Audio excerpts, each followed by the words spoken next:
Dzień dobry Państwu, nazywam się Tomek Grząślewicz i zapraszam do obejrzenia trzeciego odcinka z cyklu Środula 43. Proszę Państwa, jeszcze zanim zaczniemy, w ramach projektu Historia Zapomniana ekipa Bartka Bednarczuka nakręciła już filmy o Sosnowcu, Żarkach, Dąbrowie Górniczej i Mysłowicach. Obecnie zbieramy środki na nowy film poświęcony tragicznym losom żydowskiej społeczności Sosnowca. Prosimy Państwa o wsparcie finansowe tego projektu. Link do zrzutki znajdziecie w opisie filmu oraz w komentarzu pod nim. Odcinek trzeci nosi tytuł Życie w getcie. Spróbuję Państwu opowiedzieć trochę o tym, jak ludzie żyli w tym krótkim okresie dziejów getta środulskiego, jak pracowali, jak było z wyżywieniem, no i kilka innych takich tematów związanych z prozą życia w getcie.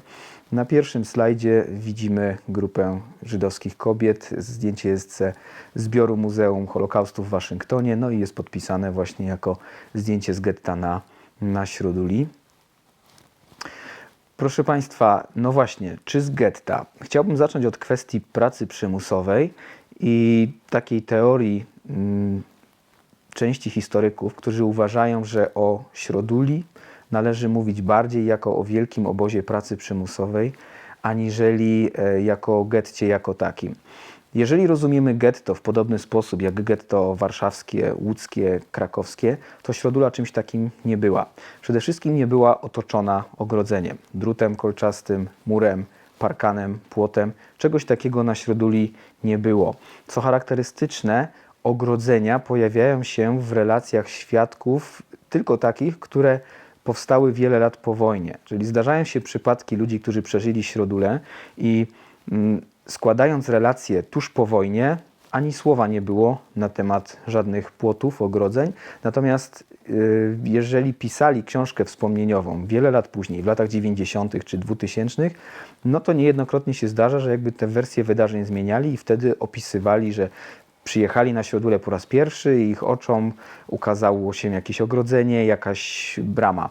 Jest to taki mechanizm, o którym psychologowie mówią, że to jest coś, co powstaje pod wpływem wielu przeżytych lat, wielu obejrzanych filmów, na przykład o getcie warszawskim.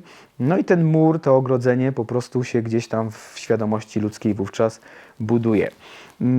No więc na Środuli ogrodzenia nie było. Była natomiast praca przymusowa, codzienna, ciężka i dlatego część historyków uważa, że należy mówić raczej o Środuli jako o wielkim obozie pracy przymusowej. Pracę przymusową realizowano codziennie, zaczynając od wspólnego miejsca, placu zbiórek. Jest to miejsce, które możecie Państwo zobaczyć na kolejnym slajdzie.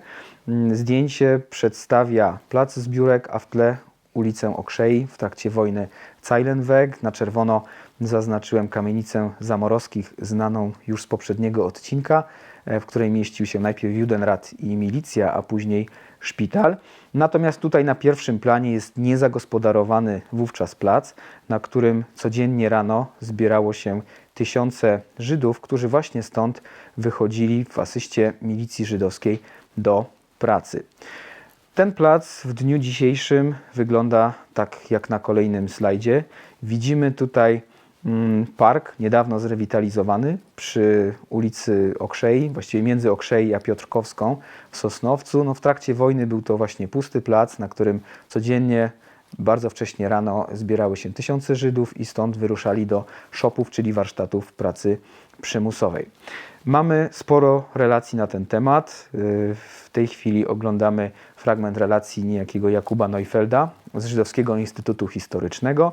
No i on tam pisze, że codziennie o 5:30 rano wszyscy zbierali się razem i tak kilkutysięczny tłum szedł prowadzony przez milicję żydowską do pracy. Dokładnie ta sama historia jest potwierdzona przez komiks Maus Arta Spiegelmana. W pewnym momencie tego komiksu Władek Spiegelman, czyli ojciec rysownika, opowiada synowi o tym, że każdego dnia straże poganiały nas przez 1,5 godziny na nogach do pracy. No a straże to właśnie była ta milicja żydowska, o której wspomnieliśmy. Także również na kartach słynnego Mausa ten plac przy ulicy Okrzei się znalazł. Następna relacja pochodzi z książki Shoshany Lowen, Blessings and Cursings, A Life Remembered. Szoszana była nastolatką, jeżeli dobrze pamiętam, miała 14 lat w okresie, kiedy znajdowała się w getcie na Śróduli. Przeżyła wojnę dzięki temu, że w pewnym momencie ze Śróduli została wywieziona do obozu pracy przymusowej. Większość jej rodziny nie przeżyła. Natomiast dopóki mieszkała na Śróduli, no to codziennie rano wraz z matką były odprowadzane do szopu Helda, który znajdował się w śródmieściu Sosnowca. I tam właśnie pracowały nad wyrabianiem pasów oraz mundurów dla armii niemieckiej. Ona z kolei mówi, że ta zbiórka była codziennie rano o 5, nie o 5:30. Z jeszcze innej relacji wiemy, że ponieważ tam było wiele tysięcy ludzi na tym placu codziennie rano, to plac był podzielony, były takie tabliczki drewniane, które wskazywały, kto do jakiego szopu ma iść. Jeszcze jeden fragment z relacji Szoszany jest bardzo ciekawy. Mianowicie ona opisuje taki fragment, kiedy miała już dosyć tej pracy przymusowej. Była kilkunastoletnią dziewczynką i któregoś dnia postanowiła nie iść do pracy. Została w domu. No i pamięta takie uczucie smutku i przygnębienia, ponieważ nie było nikogo wokół. Wszyscy inni udali się do pracy, a ona została sama w domu. Nie miała nawet zwierzęcia pod ręką, z którym mogłaby się pobawić. I ciekawe jest to ostatnie zdanie z relacji Szoszany. Ona mówi, że wyglądając czy to przez okno, czy z podwórka domu, widziała wielkie pole maków, które już znajdowało się jakby poza gettem. No i taka refleksja, że właściwie może i mogłam uciec. Pamiętamy, że nie było ogrodzenia, ale dokąd miałabym się udać? Z list przesiedleńczych wynika, że Szoszana, wówczas Ruzia Wulc, mieszkała wraz z rodziną przy ulicy Zuzanny, więc to pole maków, o którym pisze, prawdopodobnie znajdowało się tam, gdzie dzisiaj mamy centrum handlowe, Leroy Merlin, Decathlon, Auchan i tak dalej. Jeżeli chodzi o ucieczkę planowaną, która nie doszła do skutku Szoszany, no to też dwa słowa na ten temat. Żyd poza gettem, bo możecie sobie Państwo zadać takie pytanie, dlaczego ludzie nie uciekali, tym bardziej, że getto nie było otoczone ogrodzeniem. Po pierwsze, bardzo trudne byłoby przeżycie bez papierów, bez dokumentów wskazujących na to, że ktoś nie jest Żydem. Po drugie, jak już się ucieka, to trzeba mieć dokąd. Więc o ile ktoś miał jakichś znajomych, zaprzyjaźnionych, rodzinę chrześcijańską, u której mógłby się ukryć, no to w porządku i takie sytuacje rzeczywiście się zdarzały. No ale trzecią ważną kwestią były też pieniądze. W 1943 roku już mało który Żyd miał pieniądze. Jeżeli miał, no to też ewentualnie wchodził w jakiś układ właśnie z rodziną chrześcijańską i teoretycznie mógł się u niej ukryć. No więc tych czynników było bardzo dużo i generalnie też Żydzi mieli takie przeświadczenie, że lepiej trzymać się w kupie i próbować doczekać do końca wojny. Dlatego specjalnie nie uciekali. Jeżeli chodzi o codzienność życia w getcie, to mamy dwie takie relacje wzajemnie sprzeczne. Jedna z nich pochodzi z książki Płowa Bestia Pawła Widermana. Paweł Widerman pisze, że jego zdaniem w momencie, kiedy już Żydzi przenieśli się na Śródulę, zapanował względny spokój. Dostateczna ilość sklepów żywnościowych wydawała dziennie przydziały żywnościowe. Piekarnie wypiekały potrzebną ilość chleba. No więc według Widermana generalnie to wszystko funkcjonowało dobrze i ludzie nie cierpieli głodu w getcie na Śróduli. Pamiętajmy jednak, że słowa te pisał człowiek uprzywilejowany, członek Judenratu, dyrektor Wydziału Szkolnego. Porównajmy to z relacją niejakiego Dawida Fischera z Żydowskiego Instytutu Historycznego, pochodzi to świadectwo.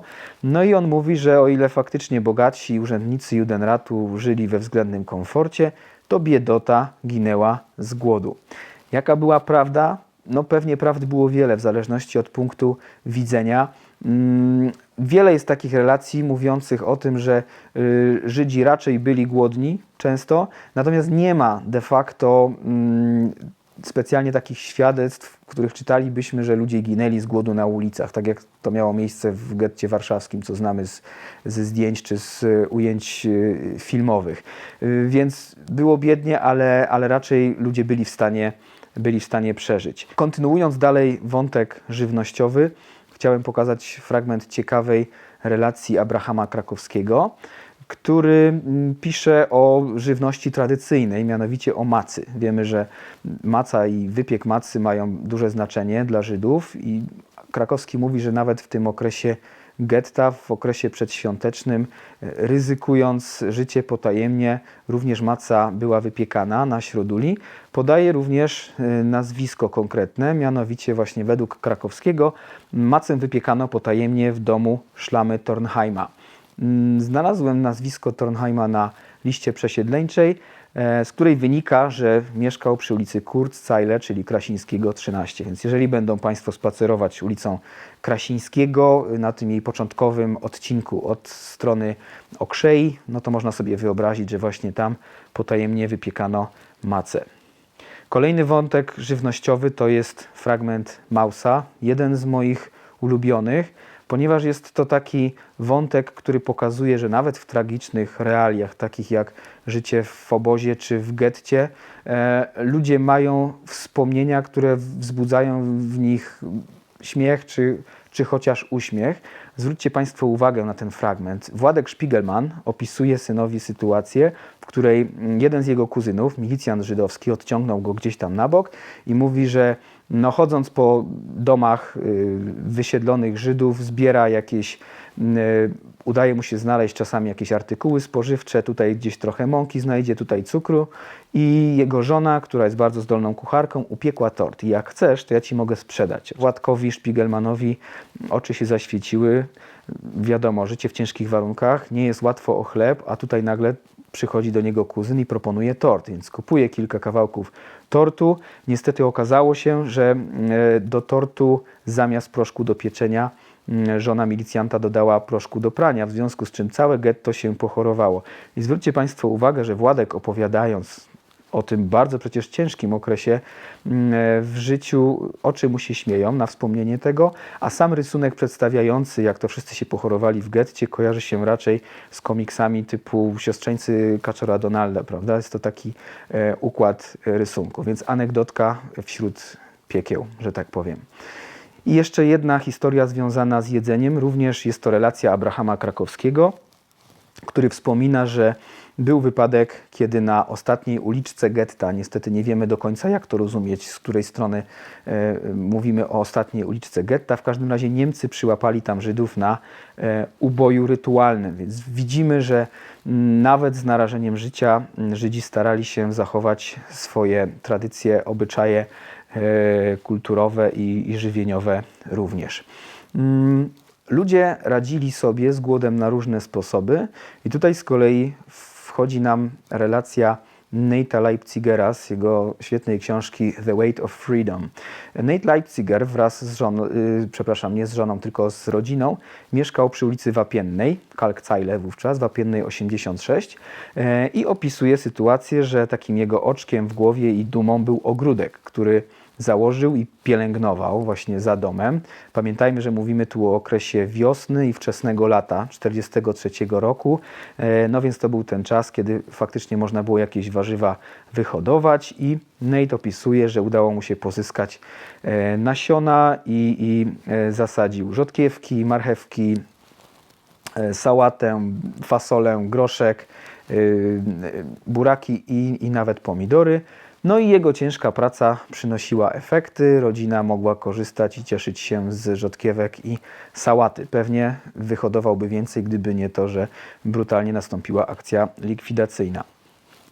Nate Leipziger opisuje również kwestię pozyskiwania wody i pisze w swojej książce, że po wodę mieli bardzo daleko, a ponieważ on był najmłodszy w rodzinie, no to jemu przypadał ten, w cudzysłowie, zaszczyt, żeby z wiaderkami latać ulicą Wapienną w tej z powrotem. Opisuje, że to była długa droga i pod górkę, więc możemy tylko spekulować, skąd dokładnie chodził. Wiemy, że była studnia przy ulicy Okrzei, tuż przy wylocie Wapiennej, no ale to by było bardzo daleko. Ostatnio od jednego znajomego słyszałem, że przy Malczewskiego też była studnia, więc może właśnie stamtąd szedł. No i taki ujmujący fragment Nate opisuje, że chłopcy, on właśnie miał 14 czy 15 lat, rywalizowali robili takie zawody na zasadzie, kto więcej wody do tego wiaderka naleje i komu uda się donieść ją do domu bez rozlania choćby jednej kropli. No a oczywiście dziewczyny, kobiety dopingowały, więc widzimy, że nawet w tych ciężkich warunkach ludzie starali się żyć w miarę normalnie. Proszę Państwa, wracając do Abrahama Krakowskiego, kolejny fragment jego relacji dotyczy kwestii ślubów i pogrzebów. Mówi, że w 1943 roku w getcie ślubów nie było, chociaż czytałem z kolei kilka innych świadectw o tym, że potajemnie jednak śluby były realizowane. Natomiast również ciekawy fragment podkreślony na czerwono, to jest, dotyczy cmentarzy. Mówi, że w 1943 roku na Środuli pochówki odbywały się już tylko na nowym cmentarzu. Ma na myśli cmentarz przy ulicy Stalowej w Milowicach, blisko granicy z Czeladzią. Ten cmentarz jest ledwie zachowany, ale istnieje do dzisiaj, a raczej już wówczas na Gospodarczej, na tym najbardziej znanym cmentarzu żydowskim sosnowieckim, ludzi nie chowano. Jeżeli chodzi o życie codzienne, no to też fragment z książki Płowa bestia Pawła Widermana, który opisuje, że po całym dniu ciężkiej pracy ludzie zbierali się na placu, który stanowił odpowiednik takiego forum ateńskiego. Widerman był klasycznie kształcony, on nauczał łaciny, więc często w swojej książce odwołuje się do czasów czy to greckich, czy rzymskich. No i mówi, że właśnie takim forum był plac położony między barakami centrali, czyli Judenratu, a lokalem milicji. Codziennie wieczorem się tam ludzie zbierali i aż do godziny milicyjnej po prostu rozmawiali na bieżące tematy, zastanawiając się, co z nimi będzie. I proszę Państwa, ostatni wątek na dzisiaj, również bardzo poruszający z książki Pawła Widermana, dotyczy bibliotek. Opisuje mianowicie historię dwóch wielkich bibliotek, które zostały społeczności żydowskiej Sosnowca po dwóch wielkich rabinach sosnowieckich. Jednym z nich był rabin Hager, a drugim rabin Englert. Ci dwaj ludzie przez wiele lat walczyli między sobą o stołek naczelnego rabina Sosnowca. Ta walka, ten konflikt nigdy nie został rozstrzygnięty, mimo tego, że w pewnym momencie sprawa trafiła nawet do Sądu Najwyższego w Warszawie, więc nigdy się ze sobą nie pogodzili. Hager na początku wojny szczęśliwie wyjechał z Sosnowca i przeżył wojnę, potem żył w Izraelu. Natomiast rabin Englert wraz z rodziną został wysiedlony w maju 1942 roku i zamordowany w Auschwitz-Birkenau. Po obu, jak to po uczonych mężach, pozostały olbrzymie biblioteki, które Żydzi z narażeniem życia oraz w taki sposób zupełnie niepraktyczny, bo przecież im wolno było na te środule zabrać ze sobą dosłownie bagaż podręczny i niewiele więcej, ale te książki wzięli ze sobą na środule. I Widerman opisuje, że oba księgozbiory oraz wiele innych książek, które zostały po wysiedlonych Żydach, zbierał, kolekcjonował, porządkował i otaczał opieką stary Gerszon Stawski, czyli pionier sosnowieckiego syjonizmu. Człowiek, który zakładał pierwsze organizacje syjonistyczne w Sosnowcu jeszcze na przełomie wieków razem z Chaimem Nachmanem Bialikiem, czyli słynnym poetą narodowym Izraela, później, który w Sosnowcu mieszkał przez kilka lat. No i właśnie ten Gerszon Stawski, senior i człowiek otoczony wielką czcią i szacunkiem w społeczności żydowskiej Sosnowca, zajmował się porządkowaniem tych księgozbiorów na przekór wszystkiemu, na przekór temu, że trwała likwidacja, co chwilę znikali ludzie. No, Żydzi, jak widać, starali się zachować i obyczaje, i takie nawyki żywieniowe, a także dbać o zachowanie swojej kultury tak długo, jak to było możliwe. Proszę Państwa, to wszystko w tym odcinku. Dziękuję bardzo za obejrzenie i zachęcam do wsparcia zbiórki na rzecz realizacji filmu o zagładzie sosnowieckiej społeczności Sosnowca. Do usłyszenia, do zobaczenia.